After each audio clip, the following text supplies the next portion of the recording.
जय श्री राम दोस्तों। मैंने चाय बनाई है, बैठे बैठे चाय पी लूँ। मैंने कहा, मैं बोल रही थी ना मैं चाय बनाऊंगी, चाय बना लाई मैं चौके में जाके।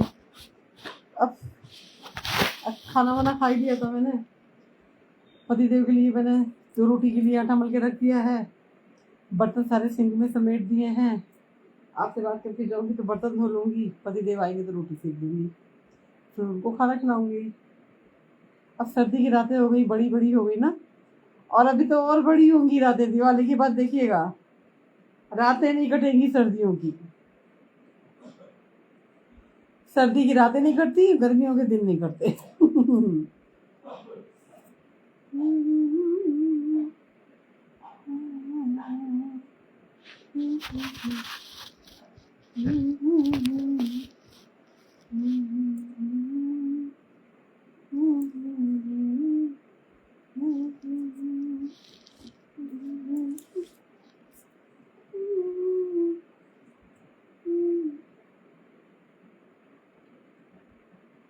चाय मस्त बनी। आप लोग पियोगे?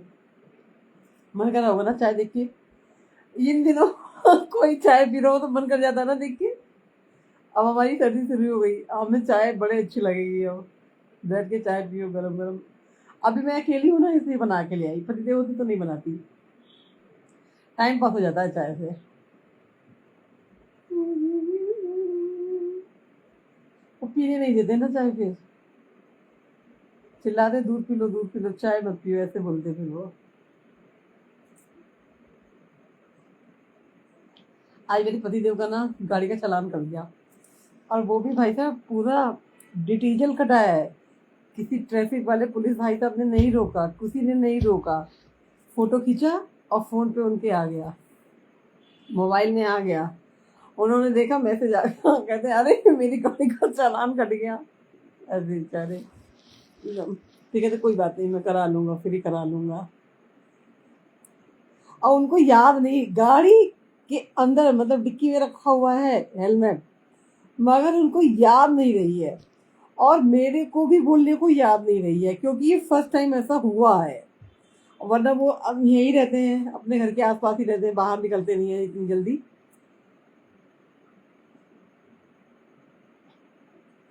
लेकिन अब चले गए अचानक से, तो मुझे भी याद नहीं रहा, नहीं तो मैं उनको लगवाई देती। लेकिन अब ये हमें जो पनिशमेंट मिल गई है ना, जो हमारी फालतू के पैसे जा रहे हैं, समझ लीजिए कि 1 महीना के हमारा दूध का पैसा चला जाएगा, है ना। 2,500-3,000 जो भी जाता है वो। और अब आगे से ये पनिश मिल गई है ना, तो अब याद रहेगी कि हमें हेलमेट का इस्तेमाल करना है। ठीक है, सामने वाला देखो, हमें भगवान या कोई भी हमें पनिश देता है ना, बेवजह नहीं होता, वजह होती है उसकी, है ना। वजह अब यहाँ पर देखो समझ में आ रही है ना, कि हेलमेट आपने नहीं पहना और पूरा आगरे का चक्कर तुमने लगवा लिया, तो पनिश मिल गई। अब ये लाइफ, क्योंकि देखो इतना पैसा लोगों पे, मिडिल क्लास वालों के पास इतना पैसा होता नहीं है कि वो पनिश अपनी भूल जाएंगे, नहीं भूलेंगे। हम तो नहीं, मैं तो नहीं भूलूंगी, मेरे पतिदेव भूल जाए तो भूल जाए। मैं उनको हर वक्त अब याद दिलाती रहूंगी, हेलमेट पहनो तब गाड़ी चलाओ, क्योंकि हमारे पैसे लगे ना इस वक्त, इसलिए। तो इसीलिए हमें पनिश जब तक नहीं मिलती है ना, हम लोग कायदे का काम भी तो नहीं करते हैं ना, इसीलिए पनिश मिलती है हम लोग को। पनिश से पहले हम लोग आंखें खुल जाए तो वो चीज होता नहीं है ना हम लोग से। अब दिवाली आ रही है, दिवाली में हमें खर्चा चाहिए, तो पहले इनको पूजा पर चढ़ाओ।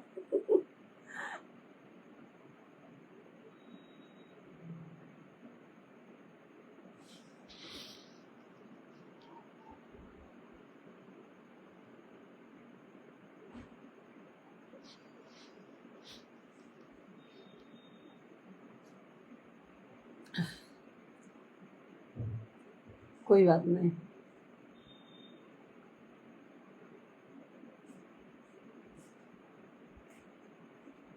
और स्मार्ट तरीके से चालान हुआ भाई साहब, कोई रोका नहीं, कोई टोका नहीं, सीधा फोटो खींचा, चालान कटा, सीधे मैसेज आ गया। डिटेल सब ऑनलाइन सिस्टम है। अब कोई ट्रैफिक हवलदार आपको रोकेगा नहीं, आप हीरो बन के जाओ। वो आपका चालान आपके मोबाइल में भेज देंगे। ठीक है।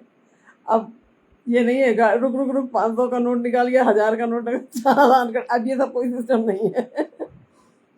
आपके फोन में आ गया। अब बेटा भरो जाओ।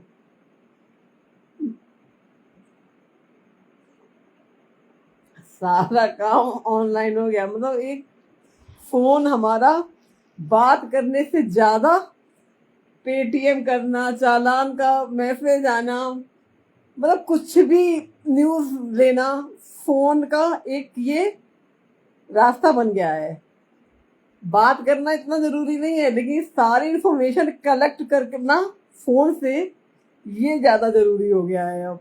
तो फोन खाने को रोटी होए ना होए, लेकिन फोन जरूर होए ब्रॉड।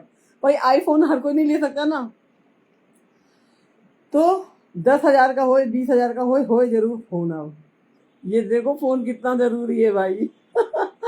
अब कीपैड वाले से काम नहीं चलेगा, चलेगा ब्रॉड से ही।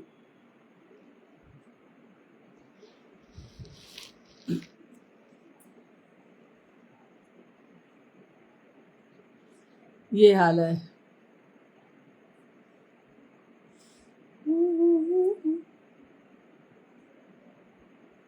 अब उनको भी याद रहेगी, बोले मेरे को याद नहीं थी, क्योंकि उनको काम से जाना था ना मेरे पतिदेव को, तो उनके दिमाग में बस ये था कि मुझे ये वाला काम करना है, ये वाला काम करना है। ये याद नहीं था कि मैं कहाँ जा रहा हूँ, मुझे क्या करना है। अब याद रखेंगे वो भी। क्या करें, आदमियों की भी बहुत टेंशनें होती हैं। एक हेलमेट लगाना नहीं है, लेकिन ठीक है वो हमारी सेफ्टी के लिए बहुत अच्छा काम है, गलत काम नहीं है हेलमेट लगाना। सारी चीज़ें हमारी सेफ्टी के लिए ही है, ये सारा कुछ हमें ही सेफ करती हैं।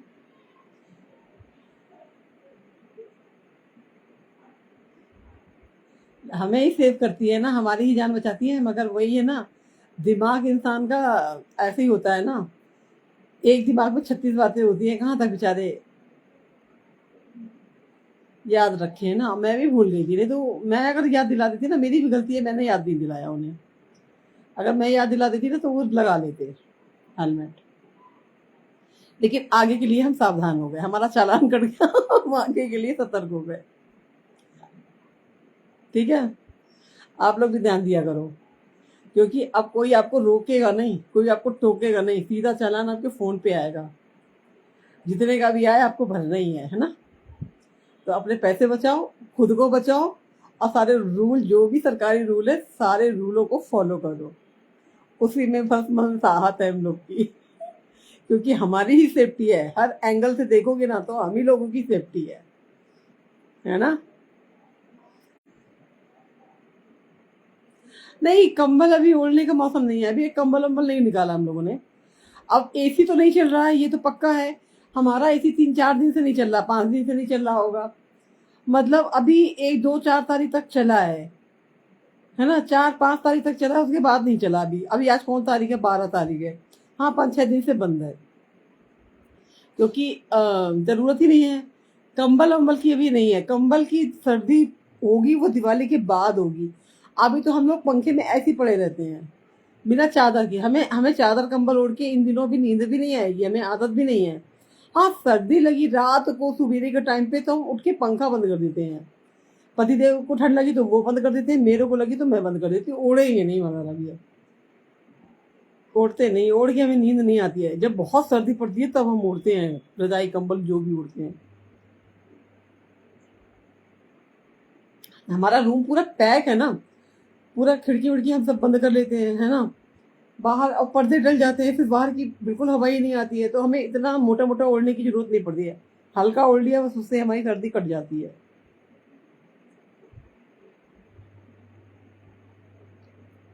अब जंगल में रहोगे ना तो सर्दी लगेगी, ये बस्ती है। यहाँ जब बहुत सर्दी पड़ती है तो हमें सर्दी महसूस होती है। थोड़ी बहुत सर्दी यहाँ बस्तियों में महसूस नहीं होती है।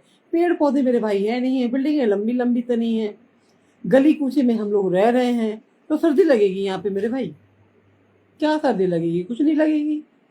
सर्दी लगेगी 10 किलोमीटर हम आगे निकल जाएं, ओदला बोदला सिकंदरा, मतलब थोड़ा सा ऐसे एरिया की तरफ निकल जाए तो सर्दी एहसास भी होगी कि हाँ सर्दी है। वहाँ तो भी थोड़े बहुत पेड़ पौधे हैं, जंगल टाइप का है, खेत खलियान है। यहाँ तो कुछ भी नहीं है, यहाँ तो गर्मी ही है।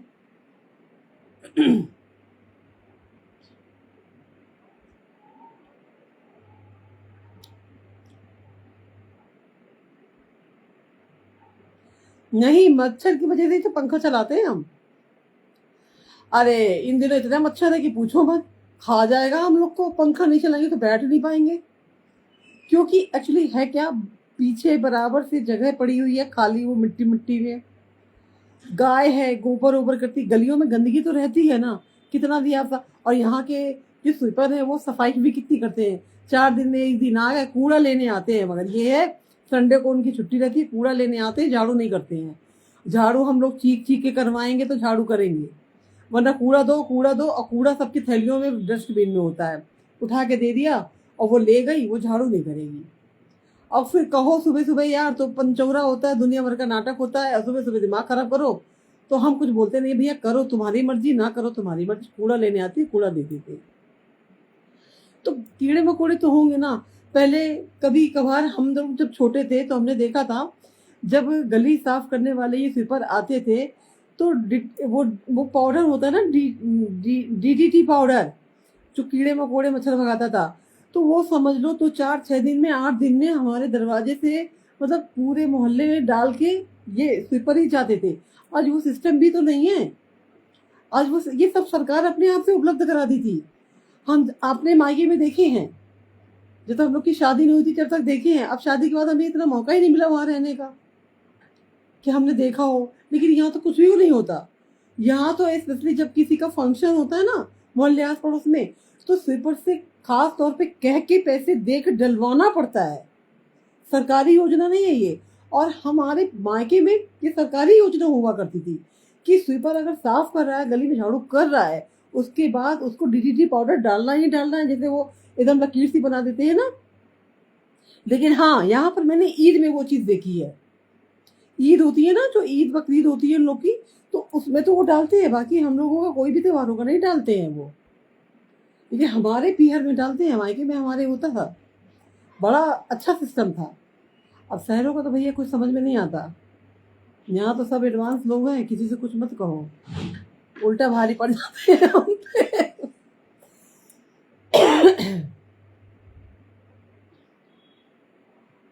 ऐसे ही दिन आ गए हैं। हाँ वही तो। ये पहले का सिस्टम बहुत अच्छा था सच में, ऐसा लगा करता था। और गलियां कितनी साफ हुआ करती थी। खैर हमारे गांव में तो आज भी है, आप देखना कभी जा करके। जितनी गंदगी शहरों में ना, उतनी अभी गाँवों में नहीं है। शहर वाले ना, शहर में रहते जरूर हैं, लेकिन बहुत अपोजिट काम करते हैं। बड़ा अनपढ़ों वाले काम, बड़े गवारों वाले काम करते हैं शहर वाले लोग। और गांव में चले जाओ, अगर मजा ले गंदगी उनके दरवाजे में मिल जाए, क्या कहते हैं, दरवाजे में ब्रह्म होते हैं। मतलब ये जैसे कि दरवाजा, हमारा ये गेट है, मेन गेट है, हमने झाड़ू करके सारा का सारा कूड़ा बीच में लगा दिया। इसको हमारे गांव में पाप मानते हैं, क्योंकि जो बीच का स्थान होता है जहां पर यहाँ के लोग झाड़ू करके कूड़ा लगा देते हैं, वो ब्रह्म का, मतलब ब्रह्मा जी का स्थान है वो।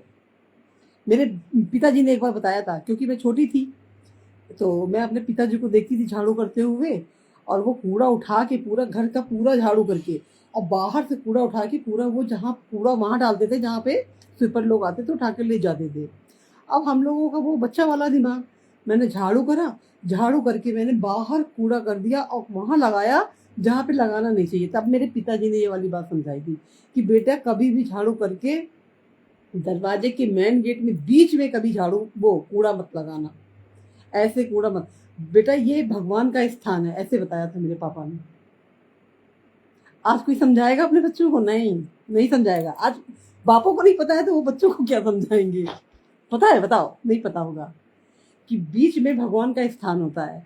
बीच में कभी भी भारी सामान नहीं होना चाहिए आपके गेट के बाहर, कोई बीच में बैठा नहीं होना चाहिए। मतलब बीच की जगह हमेशा खाली रहनी चाहिए। आप दाएं बाएं भले रख लो, लेकिन बीच में मत रखो कुछ भी, वो भगवान का स्थान है। ये मेरे पिताजी ने मुझे बताया था।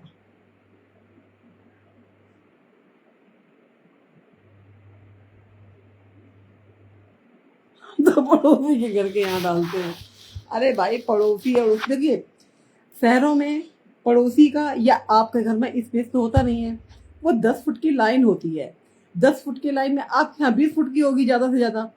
20 फुट सामने आपका पड़ोसी होगा, 20 फुट आगे आप होंगे। हमारे यहाँ 10 फुट का फ्रंट है तो 10 फुट आगे पड़ोसी है, 10 फुट में हम है। कितना स्पेस होता है। वो 4 लाइन और 6 लाइन वाली जगह तो है नहीं है। गांव में चौड़ी चौड़ी सड़क सड़क होती है, तो पड़ोसी पड़ोसी का कोई आमना सामना होता ही नहीं है इतनी जल्दी कि पड़ोसी ने भी कूड़ा लगा दिया, हमने भी। वहां पे कोई विवाद ही नहीं होता है। ये विवाद होता है सिर्फ गली कूचों में होता है। जहाँ चौड़ी चौड़ी सड़कें हैं वहां विवाद नहीं है। वहां पड़ोसी का आमना सामना बहुत दूर होगा ना। और यहाँ तो एकदम ऐसे दे देते हैं आमना सामना गलियों में। आगरे में जो देखा है कि अगर मतलब आपको पड़ोसी घर में चुपके से जाना है ना, तो आप चुपके से घुस जाओगे।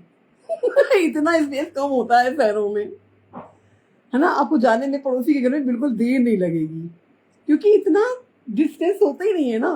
मैंने कहा ना 10-15 फीट का होता है। क्या होता है 10-15 फीट का? मतलब आप एक झटके में भी पलक झपकते ही घुस जाओगे सामने वाले के घर में। अब हमारे यहाँ ऐसा नहीं है। हमारे यहाँ थोड़ी देखा होगा, मैंने वीडियो बनाया, कितनी चौड़ी चौड़ी सड़कें हैं। मतलब हमको इस पार से उस पार भी जाना है ना, तो पहले हमें देखना पड़ेगा कोई गाड़ी तो नहीं आ रही, कोई ट्रक तो नहीं आ रहा, कोई रिक्शा वाला तो नहीं आ रहा, कोई स्कूटी वाला तो नहीं आ रहा कि हमें मार के चला जाएगा। पहले हम 4 बार देखेंगे दाएं बाएं, क्योंकि वो चलता हुआ रोड है ना। गाँव में चौड़ी चौड़ी सड़कें होती हैं। पूरा ट्रक का ट्रक, हाथी का हाथी या खड़ा हो जाए आपके दरवाजे पे। पर शहरों में तो गलियां होती है ना। शहरों में इतनी चौड़ी सड़क कहाँ दे देंगे वो। चौड़ी सड़कों में रहना है तो फिर आपको जाना पड़ेगा दूर, सिटी से दूर जाना पड़ेगा। ये है।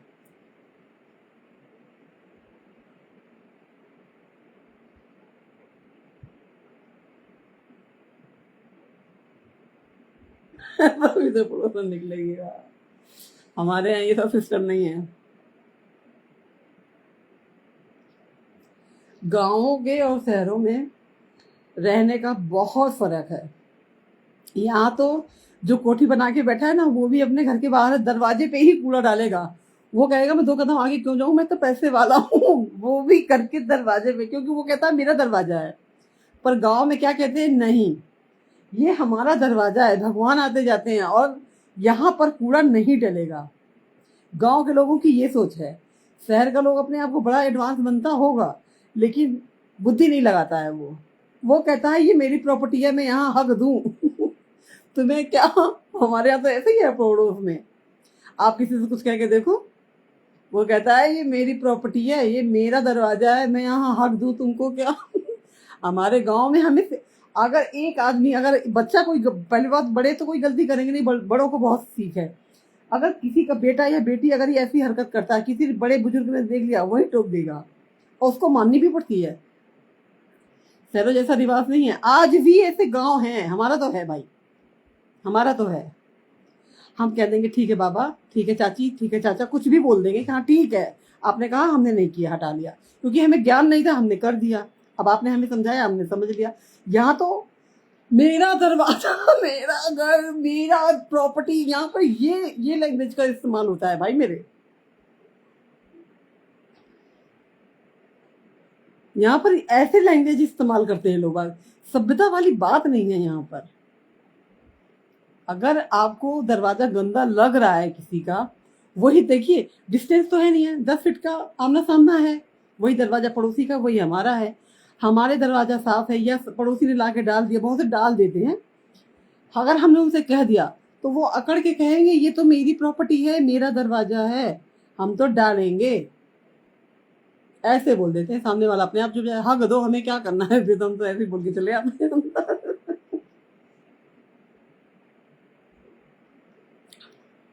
ये होता है।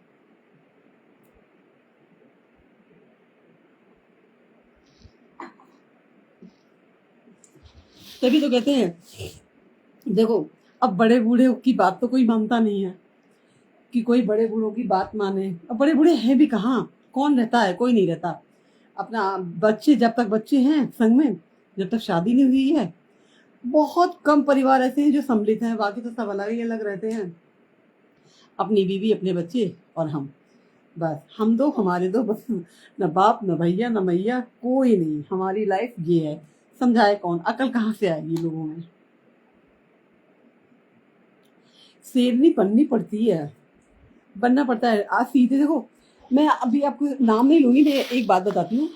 कई दिनों से मैं बहुत दीन हो करके, कोई मजबूरी कोई बात थी, मैं लोग को समझाती हूँ कि देखो ऐसा मत करो, हमें इस काम से दिक्कत है। पहले मैं सोचती हूँ कि मैं लाउड ना बोलूँ, मैं किसी से झगड़ा ना करूँ, मैं बहुत कोशिश करती हूँ, आप यकीन नहीं मानोगे। मैं इतनी विनती करती हूँ, जब मेरा पारा सर से, अब जब सामने वाला सोच लेता है कि ये तो एकदम ही बेकार है, ये तो गिड़गिड़ा रही है, हमें 4 बार एक ही बात को बोल रही है, तो फिर वो क्या करता है, वो सर पे बैठ जाता है मेरे भाई। वो हमें मतलब पागल ही समझ लेता है, हमारी सुनवाई नहीं करता। फिर जो मेरा क्रोध फूटता है ना भाई, फिर मैं नहीं देखती हूँ, मैं तो फिर सीधा चिटपट कर देती हूँ। फिर वो समझ जाता है कि ये क्या है। ऐसे ही एक केस अभी यहाँ पे हुआ है जहाँ पर मैं रहती हूँ। मैं करीब 15-20 दिन से उस बंदे को समझा रही हूँ कि देखो भाई, हमें ऐसा काम मत करो, हमें दिक्कत हो रही है, ऐसा काम मत करो, हमें दिक्कत हो रही है। नहीं मान रहा था। आज सवेरे की बात है, नहीं कल शाम की बात है, क्योंकि हम सो भी नहीं पाते 2 घंटे यहाँ से चैन पे। अगर हम सो भी जाए ना, हमारे क्योंकि कपड़े बाहर सूखते हैं, पहला रूम मेरा है, मतलब आप गेट खोलोगे ना तो सबसे पहले मेरा ही रूम पड़ेगा। तो बंदर सारे के सारे अगर खुला रह जाएगा तो हमारे जूते चप्पल ले जाएगा, हमारे कपड़े ले जाएगा, 2 ही चीज हमारे बाहर रहते हैं। कमरा एक है, अब बाहर की सड़कों की चप्पल तो हम अपने घर में रखेंगे नहीं। कई दिन से मैं उसको समझा रही थी, बड़े प्यार से समझा रही थी, नहीं समझ में आ रही थी भाई, नहीं समझ आ रही थी। हमारी चप्पल भी ले गया, तो चलो वो पुरानी थी, मैंने छोड़ दिया, मैंने कहा चल पुरानी थी, वो ऐसी भी फेंकनी थी, वो ले गया, कोई बात नहीं। मैंने उनसे कहा, फिर भी कहा कि देखो हमारी चप्पल बंदर ले गया, तुम आओ जाओ इस गेट को लगा दो। नहीं, सुनवाई नहीं कर रहे थे भाई साहब, नहीं कर रहे थे। कल जो इतनी तेज दैया मैया करी है ना मैंने, इतनी तेज दैया, पूरा पड़ोस इकट्ठा हो गया था, पूरा का पूरा और मेरा इतना जो गला छिल गया ना भाई था। वो बंदा सोच रहा था ये क्या पागल वागल हो गई है। मैंने कहा मैं इतने दिनों से समझा रही हूँ कि हमें इस काम से दिक्कत है, दिक्कत है, तेरे को समझ, फिर तू तड़ाक से, कोई गंदी लैंग्वेज तो निकलती है, आप तो जानते हो। गुस्से में हम अच्छे शब्द का तो प्रयोग करते नहीं है, आपको पता ही होगा, है ना। मेरे पे कैसे अच्छे शब्द का निकल आएगा। इसीलिए मैंने बहुत समझाया, बहुत रिक्वेस्ट की, बंदा ने नहीं सुना। कल का दिन था वो लास्ट। मैंने कहा अब मैं तेरे दरवाजे बोलने नहीं आऊंगी, अब मैं सीधे 112 पे फोन करूंगी और मेरा कुछ नहीं जाएगा। तू मुझे परेशान कर रहा, मेरे से ज्यादा तू होगा परेशान। जो नया निर्माण हो रहा है ना, सब रुक जाएगा। बंदे को समझ में आ गई, क्या करें। बंदे को अब तक समझ नहीं आ रही थी। ये रौद्र रूप जब तक नहीं दिखाओ ना सामने वाले को, तो सामने वाला आपको बेवकूफ समझता है कि इसकी कोई बखत है नहीं है। क्या करेगी, चिल्लाई तो नहीं, चिल्ला ले, करना पड़, फिर स्टेप मजबूत लेना पड़ता है, वरना फिर आपके ऊपर सब चढ़ाई कर देंगे। कोई नहीं चाहता कि कोई भी किसी के संग बराबर में मोहल्ले में रहे। मोहल्ले वाले बस ये चाहते हैं कि हम ही हम रहे इस मोहल्ले में और कोई ना रहे। आज के लोगों की ये सोच है। तो ऐसा थोड़ी नहीं होता है, आपने अगर जगह खरीदी है तो उतनी तो खरीदी है जितने में आपका गेट लगा हुआ है और आप रह रहे हो। आपने पूरे मोहल्ले का तो सौदा कर नहीं लिया है भाई। तुम जियोगे, दूसरे को तो भी तो जीने दोगे। ये है, बनना पड़ता है। कभी कभी सीधी उंगली से घी नहीं निकलती, टेढ़ी करनी पड़ती है, बेचारा बन के। और अपने आप को मासूम बना के कि भैया हम बहुत अच्छे हैं, ज्यादा अच्छा बन के लोग आपको लूट खाएंगे, आपको जीने नहीं देंगे। अच्छा बन जाओ, अच्छा बन के कौन सा गोल्ड मेडल कोई दे जाएगा, आपको लूटने ही आएंगे अच्छा बन के।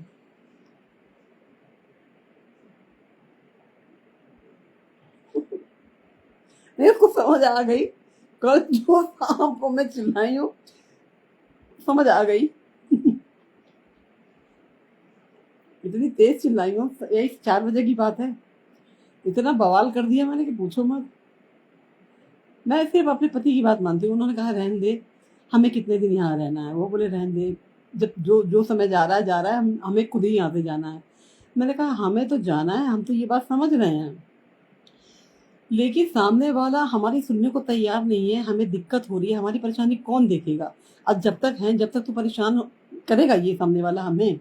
मतलब ये इतना बलशाली हो गया कि ये अपने ही को ही इंसान समझेगा, सामने वाले को नहीं समझेगा। फिर भैया करना पड़ता है। मैं अपने पति की वजह से, वरना मैं तो कब का तिया पाछा कर देती। मेरे पति ने मेरे को रोका कि नहीं नहीं, रहने दे, थोड़ा सब्र कर ले, कुछ दिन की बात है, फिर तो हमें यहाँ से जाना ही है। मैंने कहा चलो ठीक है, मैं अपने पति का मुंह देखती हूँ बस, वरना मैं मरने से नहीं घबराती। सामने वाला क्या करेगा, जो गलत होगा वो डरेगा। मैं गलत नहीं हूँ तो मैं नहीं डरूंगी। हाँ, अगर मैं गलत हूँ तो मैं डरूंगी।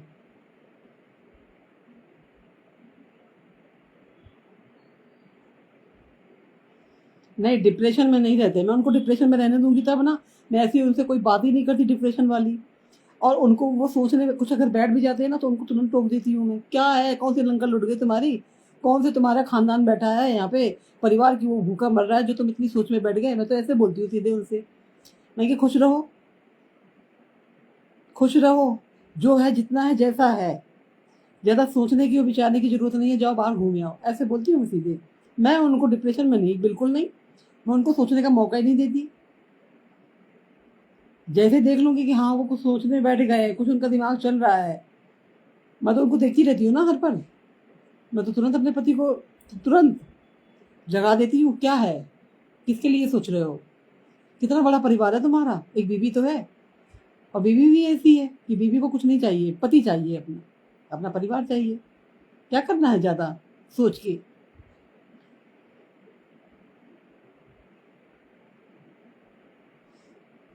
अरे वो तो समझाते हैं, वो बड़े प्यार से बोलते हैं, वो कभी लाउड नहीं बोलते। लाउड तो मैं ही बोलती हूँ मेरे भाई, वो नहीं बोलते हैं। वो समझा, आज भी समझाए हैं कि देख तेरा 50,000 का काम है, तेरे 50,000 के चक्कर में तेरे 5 लाख रुपए चले जाएंगे। वो ऐसे बोले सीधे पर, वो सामने वाला समझ गया। बोले अगर तू 50,000 का काम करा रहा है, करा ले, दे, हमें कोई दिक्कत नहीं है, लेकिन हमें दिक्कत होगी तो तेरे को भारी दिक्कत हो जाएगी। तेरे 50 नहीं, फिर तेरे 5 लाख जाएंगे। तो समझ गया सामने वाला। वो ऐसे समझाए। अब मेरे को बोले तू अंदर जा, तू नहीं बोलेगी क्योंकि मैं चिल्ला के बात करती हूँ। वो रास्ते से आराम से बात करके उसको समझ आ गई, काम खत्म।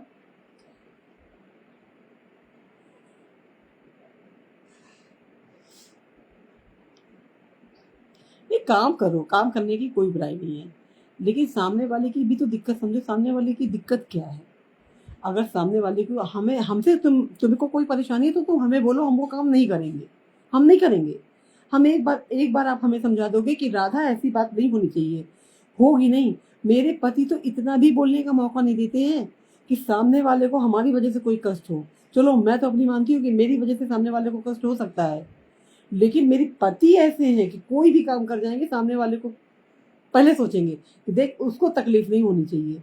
लेकिन कुछ मर्द इतने औरतों से भी बदतर हैं भाई, कि उनको 10 बार भी बोल लिया तो भी वो एक बार भी समझने को तैयार नहीं है, जब तक कि तेरी मेरी नहीं हो गई। तो तुम फिर, वही वाली बात है ना कि राम जी ने समुद्र से विनती की, रामायण ने समुद्र से विनती की कि देखो मुझे समुद्र का पानी है उसको कम करो, मुझे रास्ता दो, मुझे रास्ता दो कि मैं अपने सीता तक पहुंचूं, रावण के लंका तक पहुंचूं। समुद्र सुनने को तैयार ही नहीं था। राम जी विनती कर रहे हैं कि बात प्यार से मान जाए, नहीं। तो राम जी ने कहा